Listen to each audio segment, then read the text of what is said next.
Have you ever felt as though the world around you was spinning too fast, like you were standing in the middle of a storm with no shelter in sight?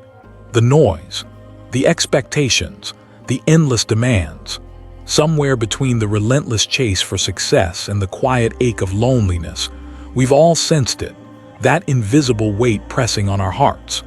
It arrives not with a bang, but like a soft, persistent whisper. A restlessness that refuses to leave. You wake up, scroll through headlines drenched in crisis. Conflict, disaster, another tragedy in a world already bursting at the seams with uncertainty. And yet amid this whirlwind of chaos, some people remain still, not indifferent, not detached in coldness, but calm, grounded, as if they've found a quiet clearing within the storm, untouched by the howling winds. What is their secret? How do they hold peace in the palm of their hands while the world trembles around them?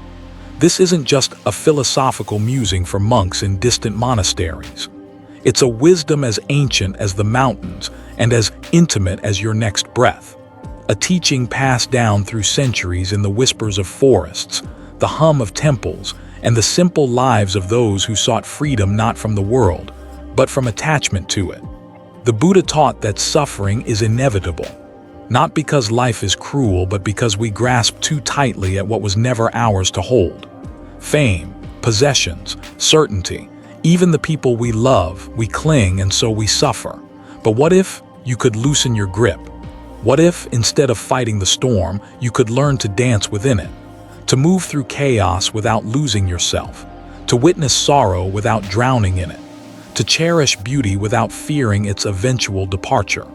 This is not the art of running away. It's the skill of presence, of living fully, vulnerably, and awake in a world that promises nothing but change. The ancient masters called it non-attachment, not the absence of love, but the refusal to chain love to conditions, not the rejection of joy, but the understanding that joy too will fade, and that is what makes it precious. In this journey we're about to embark on together, we won't be seeking escape. We won't retreat into caves or vow silence. Instead, we'll step more deeply into the heart of life itself, armed not with denial but with clarity, not with avoidance but with wisdom. We'll explore the nature of chaos, uncover the silent roots of suffering, and discover how letting go isn't the loss of meaning, but the doorway to a deeper kind of freedom. This is about becoming like a great tree in the storm. Its branches may sway, its leaves may fall, but its roots sink deep into the earth unshaken. And from this place of inner steadiness, we'll learn not only to endure the world's madness, but to love within it, to create within it, and to find moments of stillness even when the winds refuse to rest. So take a deep breath, feel the weight you've been carrying, acknowledge the storms you've weathered, and know this, you are not alone on this path. The wisdom you seek has always been here, in the quiet between your heartbeats, in the hush before dawn, in the moments when you've paused and wondered if there's another way to live. There is, and it begins right here. Let's take our first step. It begins the moment we open our eyes to this world. Before we even know how to speak, before we learn the names for things, we sense it. Movement, flux, change. Life, from its very first breath, is in motion. The seasons turn. The tides shift. Our bodies grow, decay, and fade. And yet somewhere inside, we long for it all to stay still. We crave certainty in a world designed to transform. But the nature of existence is not stability. It's impermanence. This is one of the most essential teachings of the Buddha, that all conditioned things are subject to change. Everything you see, touch, love, or fear is in the process of becoming something else. Every moment is birthing the next. And in this endless current, what we call chaos is not an error but a feature. Storms don't invade a clear sky as accidents. They are part of the sky's nature. The conflicts we see around us, political unrest, personal betrayal, the loss of people we love, aren't punishments from the universe.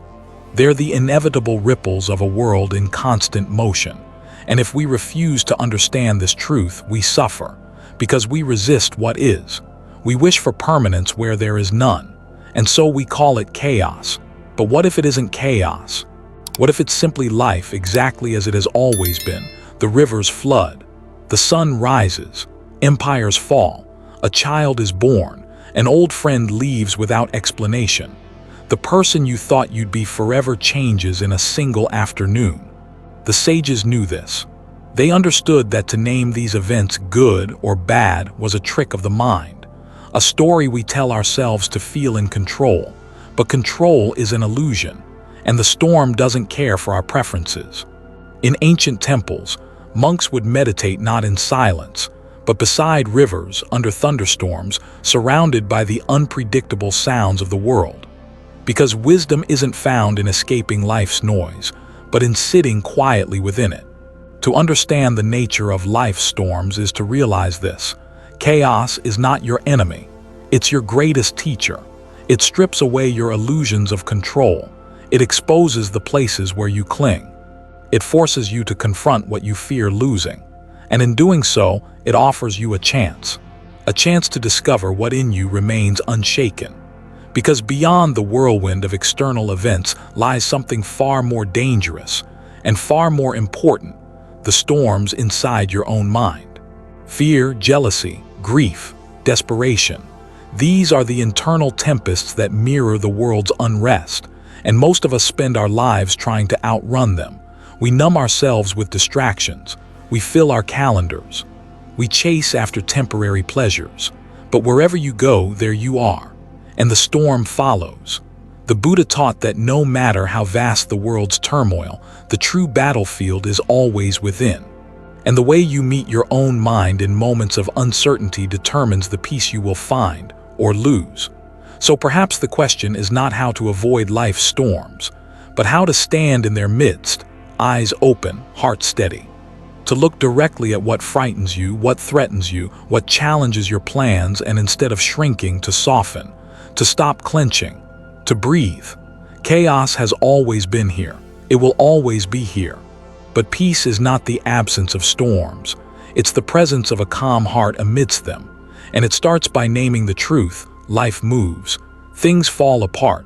You will lose what you love, and you will survive. In fact, you were built for this.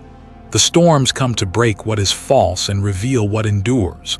And so we walk forward, not away from the winds, but toward them. Because it's there, right in the heart of the storm, that something ancient and unbreakable waits for you. It always has. And now, having seen the nature of the storm, let's take a closer look at what makes us hold on so tightly in the first place. Because the storm is never what breaks us. It's our clinging to what cannot stay. And therein lies the root of our suffering. We often believe it's the chaos outside that wounds us, the betrayal, the loss, the plans that shatter without warning. But if we're honest, brutally honest, it isn't the storm that breaks us. It's our refusal to let go.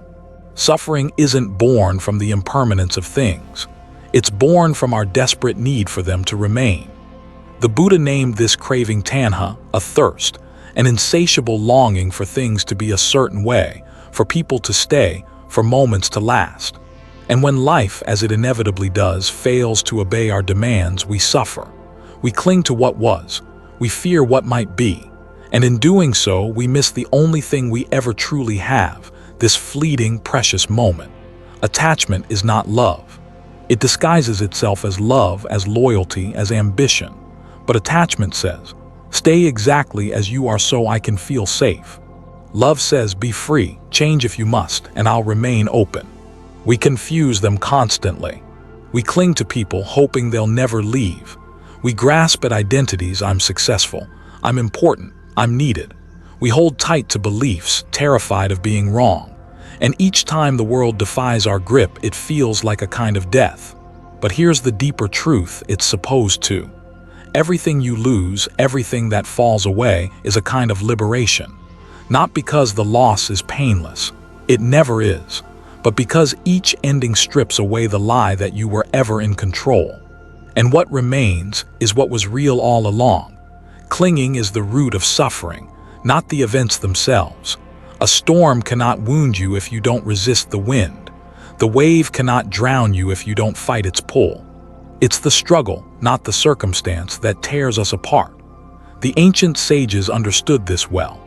They saw attachment for what it was, a thread binding the soul to endless rebirth in a cycle of wanting and losing, gaining and grieving.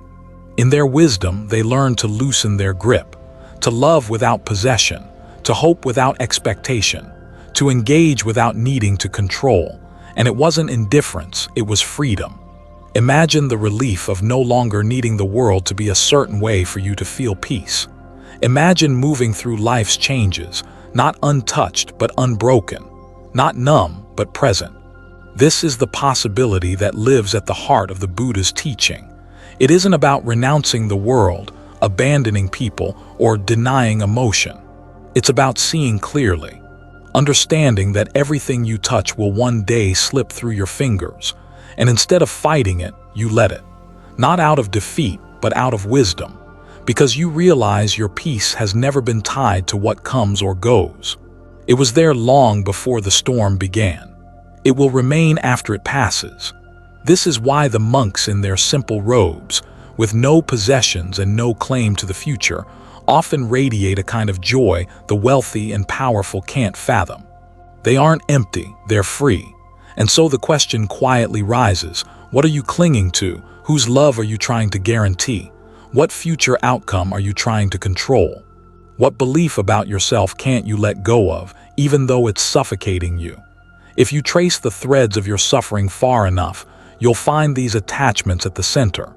And once you see them, truly see them, you have a choice. You can keep holding tight, knowing the storm will tear your grip loose eventually.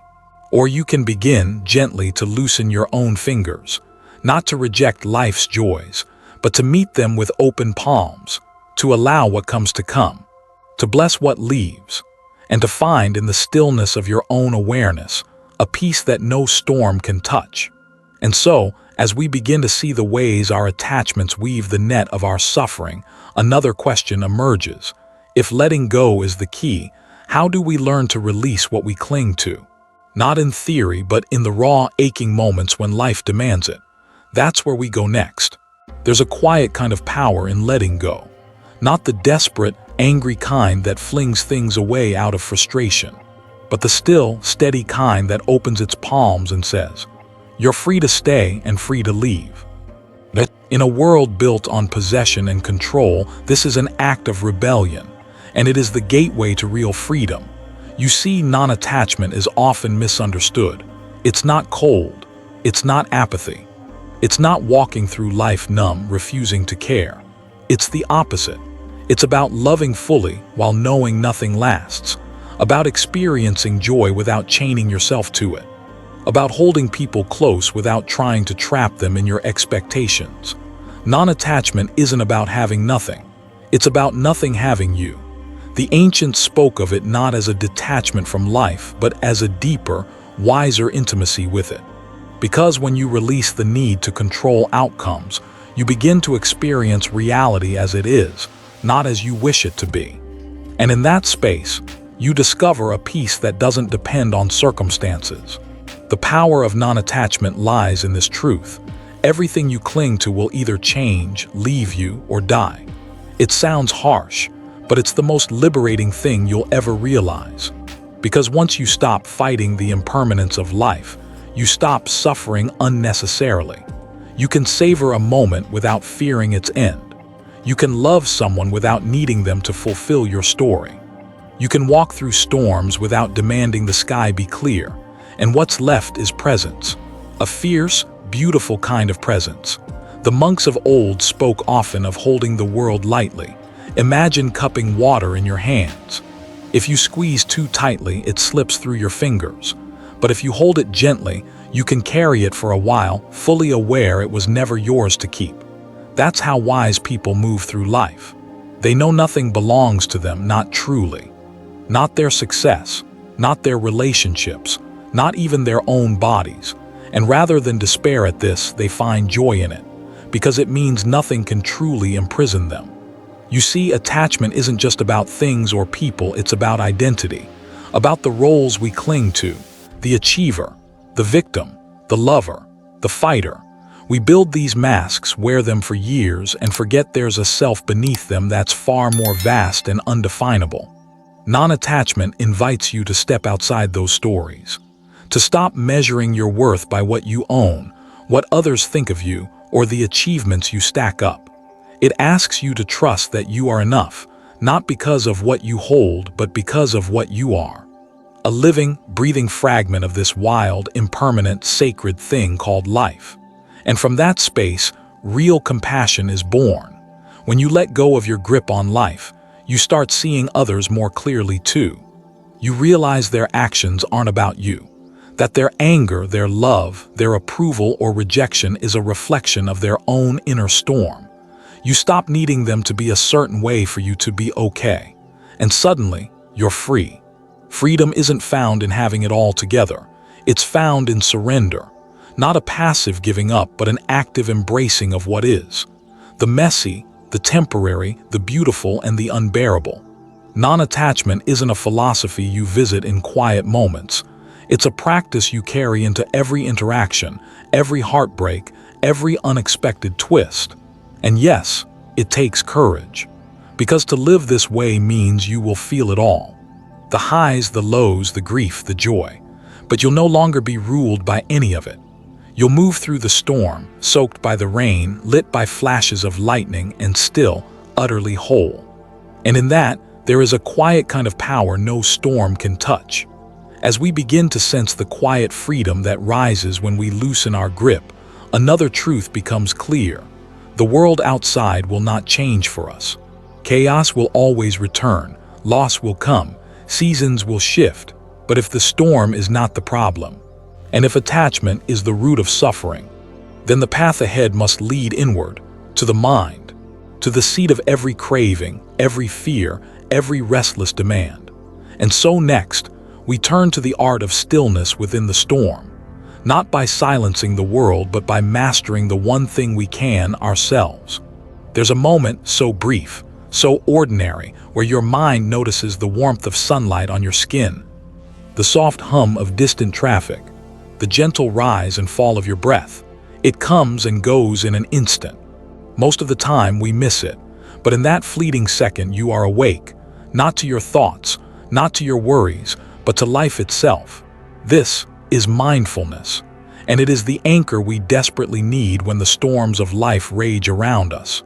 In a world built on endless distraction, notifications, headlines, regrets from yesterday and plans for tomorrow, our attention is constantly pulled away from the only place we can actually live, right here, right now. The Buddha called this sati, the ability to remember to be present. Not present in a detached, empty way, but vividly alive to each passing moment, exactly as it is. And when you learn to inhabit this awareness, something extraordinary happens. Your racing thoughts begin to slow. The knot in your chest loosens. The relentless voice of what's next, what if, what should I have done grows quiet. Because you're no longer lost in some imagined future or tangled in the ghosts of the past. You've returned to yourself. Mindfulness is not escape. It's not about retreating into some calm mental bubble where nothing can touch you. It's about becoming so rooted in the now that even chaos has no power to unseat you. You can stand in a crowded street, with 1,000 things demanding your attention, and still feel anchored. Not because the world has calmed down, but because you have. And here's the secret. You don't need to wait for the perfect setting, the silent room, the incense or cushion. You can wake up to the present moment anywhere. Feel your breath. Right now, the rise and fall. Notice the sensation of your feet against the floor, the texture of air against your skin. Listen not to your thoughts, but to the actual sound of this moment. Even now, as these words meet your ears, there's a space between each sentence, a stillness beneath each sound. That space is where your awareness lives, and the more you touch it, the more you realize the mind is like a wild horse. It will bolt toward old regrets, race ahead to future worries, circle endlessly around imagined conversations. But mindfulness is the gentle, steady hand that brings it back, not by force, not by suppression, but by remembering. Ah, here I am, again and again, And it's in this simple, repeated act of returning that real strength is built. Because when you can anchor yourself in presence, even for a moment, you weaken the grip of craving. You loosen the chains of fear. You realize that you are not your thoughts, not your emotions. You are the one who notices them. And from this space of clarity, you move differently through the world. You speak more gently. You listen more fully. You savor the small things, the first sip of tea, the light in someone's eyes, the sound of evening rain. It's not about perfection. The mind will wander. The storm will rise. But each time you come back to the breath, to the now, you reclaim a little more of your freedom. Mindfulness isn't a task. It's not something to check off a list. It's a way of being. A posture of quiet curiosity toward life as it unfolds. A willingness to meet each moment as it comes, whether wrapped in beauty or in pain, with open eyes and a steady heart. And this isn't philosophy for monks alone. It's for the mother folding laundry while dreaming of a better life, the office worker lost in 1,000 unopened emails, the young man pacing outside a hospital room. Each of us can anchor ourselves in the now. And it's in these small, ordinary moments that the most extraordinary kind of peace is built. Because presence is the one thing chaos can't steal. It's the eye of the storm. And the deeper you root yourself there, the less the outer winds can shake you. As we cultivate this steady awareness, another truth gently rises. If we can learn to be fully here in joy, in discomfort, in loss, in longing, then perhaps the world's madness isn't what needs fixing. Perhaps it's our refusal to truly be with it. And so from here we turn to an ancient wisdom, one that shows us how to walk through both pleasure and pain without clinging to either. A path of equanimity, not numbness, not indifference, but the deep, unshakable calm of a heart that is free. Have you ever noticed how the things we fear most, and the moments we wish would last forever, both slip through our fingers just the same? A beautiful sunset, a bitter argument, a long-awaited embrace, a sleepless, restless night. Nothing stays, not for long. And this, though it unnerves us, is the very heart of existence. The Buddha spoke often of impermanence, not to sadden us, not to turn life cold or meaningless, but to free us. Because once you truly see the ever-shifting, ever-dying, ever-rebirthing nature of life, you stop clinging. You stop expecting the unkeepable. You stop demanding permanence from a world built on change, and something beautiful happens. You begin to soften. Impermanence isn't a curse. It's a mercy. It reminds us that no sorrow will last forever, that no pleasure can chain us, that every painful chapter will one day give way to new light. And every treasured moment is precious precisely because it can't be held. When you live this way, not just know it, but feel it in your bones, you develop something rare in this world: equanimity, not numbness, not detachment masquerading as strength, but a calm resilience born from seeing things as they truly are. It's the grace of a heart that can hold both joy and grief without drowning in either. To stand in the eye of the storm, not because you've built walls around yourself, but because you've made peace with the storm's nature. It comes, it goes, and so do we. This is where compassion quietly blooms. When you stop demanding life to be other than it is, when you release your grip on how people should act, how circumstances should unfold, how your story should be written, your heart has room to open. You realize everyone is carrying their own storm. The stranger who cut you off in traffic, the friend who let you down, the lover who left without explanation, even the parts of yourself you've disowned. Each one is wrestling with impermanence, with fear, with loss, with longing. And so instead of meeting the world with resistance, you meet it with kindness. Not because people always deserve it, not because life is fair, but because you recognize yourself in them. Their grief is your grief, their joy your joy. We suffer together, and through compassion we heal together. You see, equanimity is not cold. It's not standing at a distance unmoved. It's standing in the very heat of life with eyes open, heart steady, hands unclenched, and choosing love anyway. It's knowing that every storm passes, every joy fades, and every sorrow softens with time. It's holding your loved ones close without trying to trap them in a moment. It's savoring a morning's peace without grieving its end. It's witnessing your own anger rise, crest, and fall without being swept away. And the more you live this way, the less fragile you become, because you no longer stake your peace on circumstances. The world can rise and fall around you. People will come and go. Success will visit and leave. Health will wax and wane. But you remain not untouched but unbroken. You become the mountain, the one who feels the wind but is not moved by it. And this is not a philosophy reserved for hermits or saints. It is a way of moving through the ordinary, brutal, beautiful world with a grace that confounds it. The Buddha didn't teach impermanence to make us passive. He taught it so we could fully live. So we could open our hands, let go of the illusions we cling to, and embrace each fleeting moment with tenderness. When you see that everything you love will one day change, not to punish you, but because that is the nature of all things, you stop holding life so tightly. You laugh a little easier, forgive a little faster, speak a little softer, because you understand how little time we truly have. And within that understanding, something extraordinary unfolds, a peace untouched by gain or loss, a joy not built on circumstance, a compassion that extends even to those who hurt us, because in the grand, turning wheel of life, we're all travelers on the same road, some ahead, some behind, all passing through. And so we meet one another in this shared, impermanent dance, with kindness, with courage, with equanimity. As this wisdom settles in, one last truth rises quietly to the surface. To live fully in this ever-changing world with a heart open and free, we must not run from death, but face it. And not just the final death of this body, but the little deaths we meet every day. The ending of seasons, the closing of chapters, the letting go of who we were to make space for who we are becoming. This is where our journey leads next.